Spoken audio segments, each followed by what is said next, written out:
As chess fans, we are spoilt for choice right now. We've got the US Championships ongoing in the States, really exciting. And today, the 11th of October, we also had the Qatar Masters kicking off. Very strong open tournament, as you can see on screen. Round one was a who's who of big names, but their opponents were less well known, international masters for the most part. So when I was looking at a game to cover, well, obviously you're drawn to Magnus, but it also became a question of who dealt out the biggest arse whooping in round one. And Magnus takes the trophy. He smashed his opponent in just 23 moves. It's always so insightful to see how these great players can just destroy very, very strong chess players. So his opponent is Srihari. He's only 18 years old, very much on the rise, rising star, so many players coming out of India. So he's no slouch. They're so tactically aware, these kids.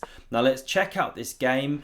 Magnus goes c4, we get c6, d4, d5, we're in a Slav defense position. Both knights develop. And now Magnus goes for g3, going for a fianchetto. He's so familiar with these structures. He prepped a lot for the 2021 World Championship match against Jan Nepomniachtchi. So we see bishop f5 played, knight c3 and pawn e6. So black sets up this rock solid triangle. You know, it's like a London system, but for black. However, this bishop's got nowhere to hide when the knight attacks it. Now, it's a common idea to let white have the bishop pair, but stay solid, and you do pick up some time to develop. You know, white's spending time here.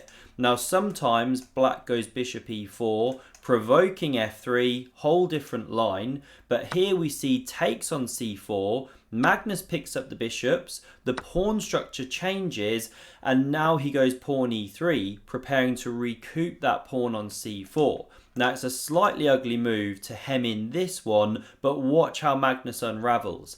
Now if you try and defend that pawn with pawn to b5, the problem is a critical weakening of this diagonal. Now the bishop can come to g2. This knight has a hard time developing because the pawn drops. There's already a threat to take here, then take the rook in the corner. If you go b4, the knight can hop somewhere. Then these pawns would be weak, so not the way to go.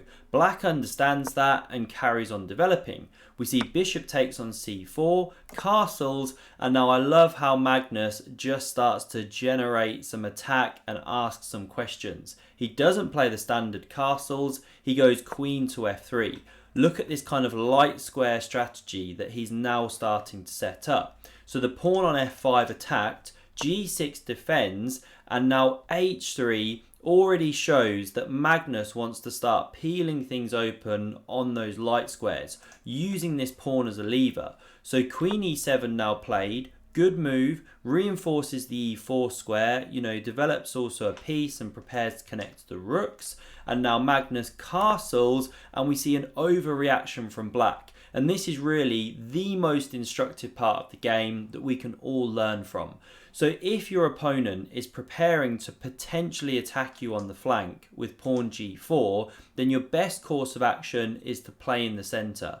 So knight bd7, far and away the best move. You also complete development, of course. Connect your rooks, always a good thing. And now the idea is, if g4, one of the top moves, well, you can capture, pawn captures, but then initiate this counterplay. The bishop drops, and now b4, drive the knight somewhere. If it comes to e4, you can exchange, you're unraveling a little bit, you know, getting rid of one of these knights so they're not fighting for the same square. And if knight e2, one of the top engine moves, then c5. You're generating counterplay, it's a real game on our hands. But what we see instead is pawn to h5, pushing pawns on the side of the board where Magnus is maybe attacking. Now you do this huge clamp on the g4 square, so it looks really nice from that point of view. But the problem is this excellent move of rook to e1, and there's now this threat of pawn e4 in the air. So how does black respond? Well, they sink a knight on e4, but then Magnus gets g4. You know, he just comes out on top in this little dance. Now it begs the question, what if rook f e8? Stop e4 altogether.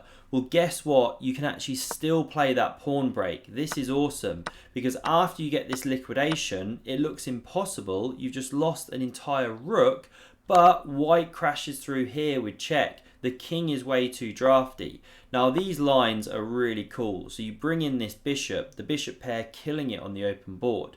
You're threatening mate, you're also threatening this stuff.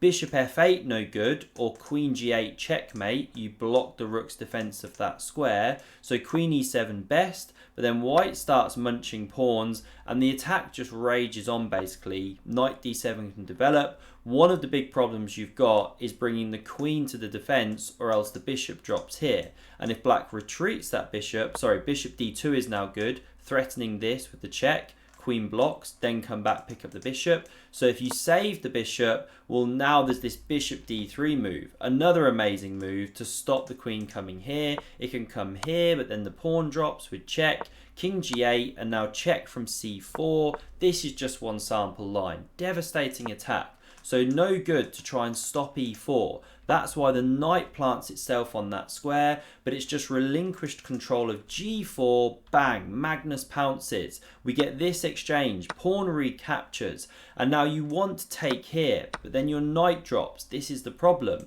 So what if instead you take here, and then after recaptures, take here?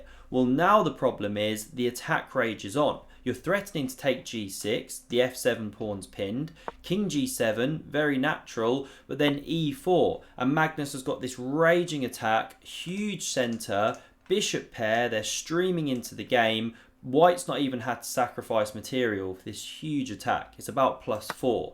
So instead of any of that, we see bishop b4, generating more pressure on c3, trying to get that counterplay, but brilliant attacking prowess from Magnus. How would you continue here if you had to break through?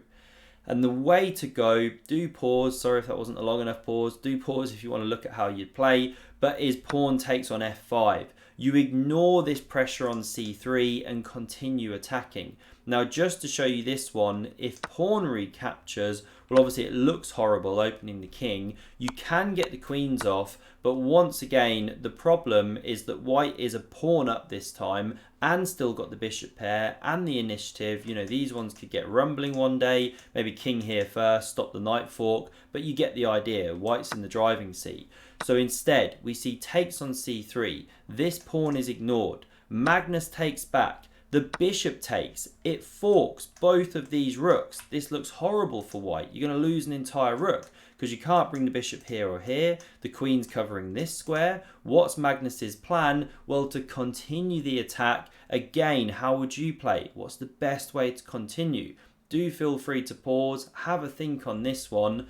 Magnus finds the best idea. So if you take immediately, not so hot. You get check, the king goes, the queen recaptures. White's still better, but not as precise. So instead, this queen comes to the g file. Queen g3, also very strong.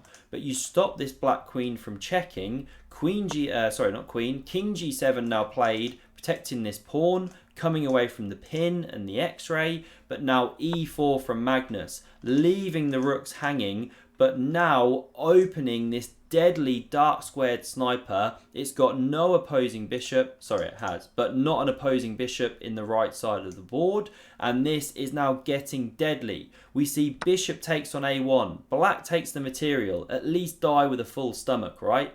Now bishop g5, and it's an excellent move. The queen is hit. Now what if you play pawn to f6 to repel that bishop? Well, this is the nicest part of the combination. Again, if you want to pause and find the best continuation, please do.